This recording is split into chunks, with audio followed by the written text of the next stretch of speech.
Olá, muito boa noite. Que bom estarmos novamente juntos para podermos tratar de alguns assuntos que entendemos ser muito legal nesta noite e na reprise de domingo, nesta manhã. Se você estiver nos vendo aos domingos, então será com muita alegria que também estamos te dando aí um bom dia, não é? É crescente o número de pessoas que nos assistem durante os nossos programas. É crescente o número de pessoas que a gente encontra e nos diz: olha, vi você, olha, vi Rodrigo. É crescente o número de pessoas que nos sugerem também alguns temas e a gente entende que é legal, pouco a pouco a gente vai abordando esses temas com você que está em casa nos ouvindo, nos assistindo, nos vendo, né? Afinal de contas, não é sempre que aparece assim um apresentador de programa tão bonito, não é? Então a gente entra no celular para conversar com esse tom de brincadeira, embora assuntos extremamente sérios. Outro dia no nosso e-mail, ao abri-lo, eu tive assim uma pergunta, ou deixou-se no ar a ideia de se falar alguma coisa, como o Espiritismo aborda a adoção, ou seja, filhos adotivos. Como o Espiritismo vê isso, não é? Podemos começar já respondendo para essa nossa colaboradora que nos fez a pergunta e que esperamos verdadeiramente que você possa estar nos vendo, nos assistindo.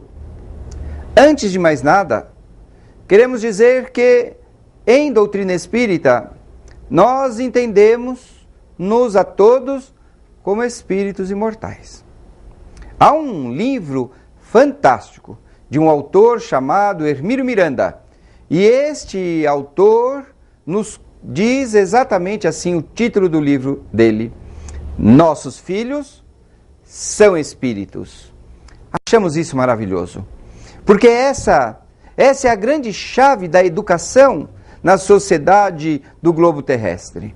Se todos nós lembrássemos que os filhos que estão conosco não foram feitos por nós, e a única colaboração que nós demos a eles foi a de dar-lhes pelo nosso DNA, pela nossa genética constitutiva, através do óvulo feminino e do espermatozoide masculino, a união desses DNAs, fornecendo-lhe o corpo físico, o corpo pelo qual aquele espírito que já existia antes. Essa é a tônica da coisa. Esse espírito já vivera antes de se reencarnar novamente.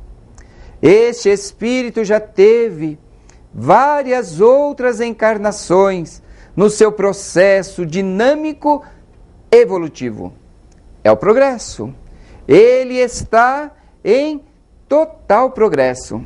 Bem, partindo deste princípio de que nossos filhos já são espíritos, e espíritos que viveram antes, muitas vezes até do que nós mesmos, partindo desse princípio, vamos falar da adoção. A criança que chega a um lar, ou melhor dizendo, o espírito que está reencarnado numa criança, que chega ao lar pela via da adoção, este espírito está fazendo esta situação de uma maneira programada. Sim, nada é à toa. Foi programado. Este ser espiritual está reencarnando no seio daqueles a quem ele precisa conviver. Talvez porque já tenham sido desafetos do ontem, ou afetos muito queridos do ontem, ou ambos, os pais adotivos e o filho adotivo, com dívidas, com débitos, que agora estarão tendo a oportunidade de resgatar, de cumprir. Quero então te dizer, você, minha querida ouvinte, meu querido ouvinte, você que está aí nos vendo, que os filhos adotivos são espíritos ligados a nós, tais quais os filhos naturais. Ah, não tem diferença, seu Ari? Não tem diferença. A ligação entre nós é fantástica. A ligação entre nós é de afeto, é de ternura, é de compreensão, mas é também de apararmos arestas de relacionamentos complicados de ontem, que ficaram e que hoje estão se restabelecendo. Baseado na pergunta dessa nossa telespectadora, pudemos ouvir isso no nosso trabalho desta semana. Alguém nos dizer e fazer a seguinte afirmação: Ari, por que é que filhos adotivos dão tanto trabalho? Eu parei assim para pensar, né? E eu disse, mas aonde você viu essa estatística? Porque é uma estatística, só pode ter sido. Você não pode estar inventando essa estatística. Você viu ela produzida por quem, quando e como? No nosso país, fora do nosso país? Aonde é que você viu tamanha estatística? E para minha surpresa, não ouviu. Ela fez uma estatística, na verdade, popular, em que amigos dela, parente dela, conhecidos dela, conheciam filhos adotivos que davam muito trabalho. E eu me pergunto, e você também deve se perguntar, e os nossos filhos naturais não nos dão trabalho? Ah, dão. Está aqui o Rodrigo do meu lado, o meu companheiro Rodrigo, que nos filma, fazendo assim, aridão, viu? É óbvio. Na verdade, não há diferença. Os filhos adotivos são espíritos ligados a nós. Guarde isso com você. Estarão dando-nos a todos a oportunidade de, na convivência, do carinho, da ternura, do amor. Hoje, as adoções estão quase que caminhando para as adoções tardias. Que é isso, Ari? Adoções tardias? Pode me explicar um pouquinho melhor? Claro que eu posso.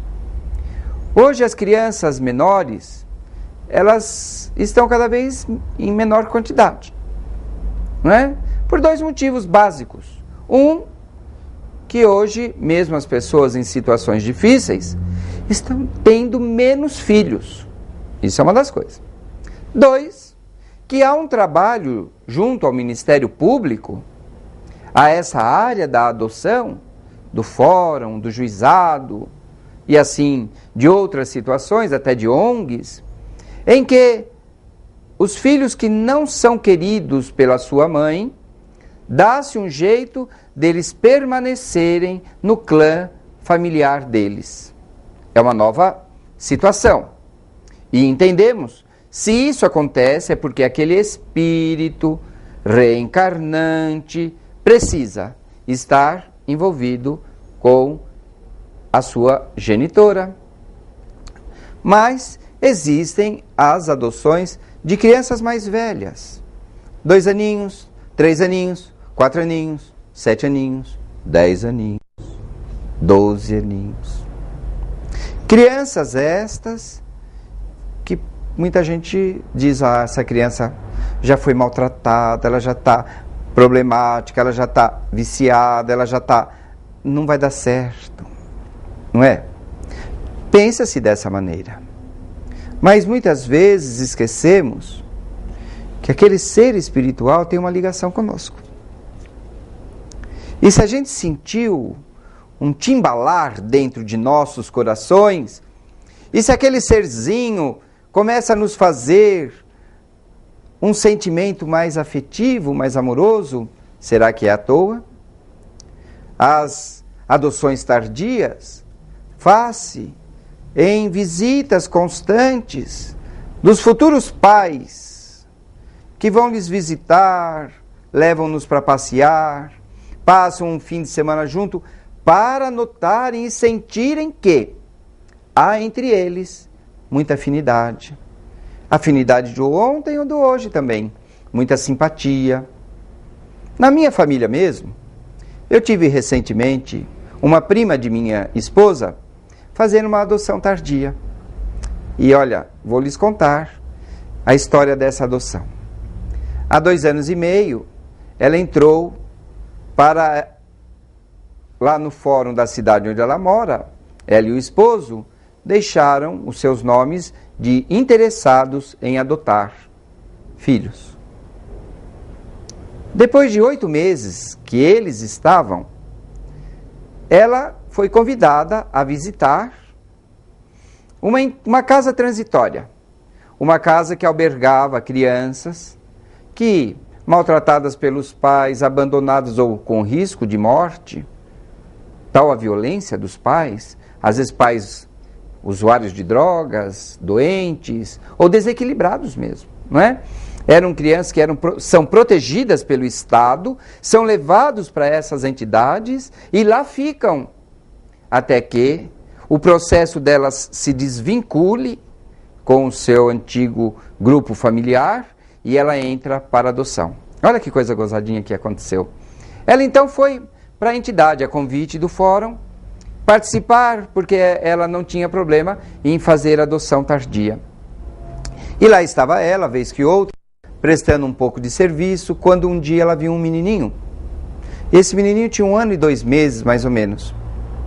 E ela olhou para aquela criança, ele olhou para ela, já ergueu os bracinhos para ela, e durante uns 3, 4 meses, aquela criança ficou com ela.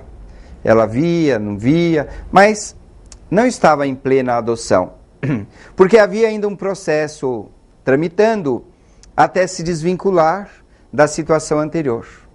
Aquela criança acabou saindo daquela entidade, talvez tenha ido para outra, parará, parará. Bom, passou-se 1 ano e meio. Ela foi chamada pelo fórum que havia um menino que tinha características muito semelhantes à expectativa dela. Foi lá, viu o menino. De imediato ela não o reconheceu, pois era o mesmo, aquela criança de 1 ano e 2 meses, agora com quase 3 anos. E ela viu aquela criança, e aquela criança, ao olhar para ela, os olhinhos dele brilharam. Era como se eles se reencontrassem. Olha que fantástico. Porque em verdade é um reencontro mesmo. É um reencontro de 2 almas, de almas afins. Não é lindo a adoção, vendo dessa maneira? E este reencontro fortaleceu-se. Ela de imediato abraçou aquela criança, chamou pelo primeiro nome, ele o abraçou dizendo: mamãe, você vai me levar para sua casa? E ao nos contar essa história tão linda, nós nos emocionamos todos quando ela nos passou isso. E hoje, já ha passado 1 ano que a criança está com ela e com o marido, e é uma coisa maravilhosa de ver. Aí eu me pergunto, né? Fico me perguntando, e as adoções difíceis? Mas quantos filhos difíceis? Né? Quantos filhos complicados? Quantos filhos que fazem muitas mães chorarem? Quantos filhos que tiram o sono dos pais? E são filhos genéticos, hereditários. É igual, né, gente? Então, a adoção, antes de mais nada, creiam nisso. Vocês já notaram que são muitos os casais que não têm filhos? E na cabeça de muitos deles sequer passa a ideia da adoção. No entanto, de outros, a ideia da adoção passa a tomar corpo pouco a pouco. E quando eles veem, estão adotando um filho. Quando eles veem, estão entrando no período da gravidez gestacional adotiva, que pode durar 2 meses, 3 meses, 5. Eu tive uma pessoa no meu consultório, que sou dentista, vocês sabem, em que ela fez o pedido de adoção, 3 meses depois a menina estava com ela. 3 meses depois. Olha que rápido, né? E tem gente que diz que demora muito, é muito demorado. Para alguns é, para outros não é. Para quem é muito demorado, talvez é o tempo necessário para essa criatura amadurecer ela, o marido, amadurecerem bem a ideia de que se é isso mesmo se querem, né? Então, respondendo pela última vez, a adoção são processos iguais, idênticos aos filhos naturais. Não é caridade, viu? Tem gente que diz assim, ai, que ato de caridade. Para com isso. Ninguém adota por caridade. A gente adota por amor. A gente adota porque quer. Eu quero. Percebe a diferença? Ninguém faz isso como altruísmo. Eu vou ajudar. É um a menos no farol. Para com isso. Quem adotar assim vai ter uma adoção muito horrível. Muito ruim. A gente faz por amor. Por amor. E vai educar esse ser espiritual. E vai dar a ele os mesmos direitos. E vai mostrar a ele que ele pode ser feliz. E vai dar-lhe bons estudos. E vai lhe permitir um dia, até quem sabe, adentrar a uma universidade e ser alguém na vida. Mas com amor. Dedicando-lhe a vida. Como faz todo casal, todo pai, toda mãe aos seus filhos. Por isso que o nosso doutor Hermínio Miranda, no livro Nossos Filhos São Espíritos, dá-nos um puxão de orelha, ao nos dizer, cuidado como você está educando seu filho. Lembre-se que ele não foi feito por você. Ele não lhe pertence. Ele não é propriedade física sua. Mas maravilhosamente ele poderá ser propriedade emocional, espiritual, psicológica sua. Estando sempre afinizado com você, amorosamente ligado com você, pelo seu carinho, pela sua compreensão, pelo seu modo de vê-lo como um ser em franco progresso. Ser este que está ligado às leis da evolução. Não é maravilhoso isso? Todos nós, queridos telespectadores, meus queridos irmãos e irmãs, todos nós, sem sombra de dúvida nenhuma, em franca linha de progresso, estamos progredindo, evoluindo para o bem, para o amor, pois que Jesus, quando esteve entre nós, dizia: deixai vir a mim os pequeninos, pois deles é o reino dos céus.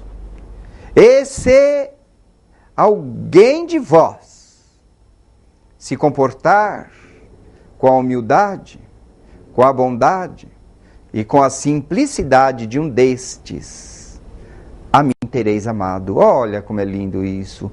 É Jesus nos convidando a amarmos o ser espiritual, imortal, criado por Deus, que agora encontra-se num corpinho infantil, sujeito à nossa educação.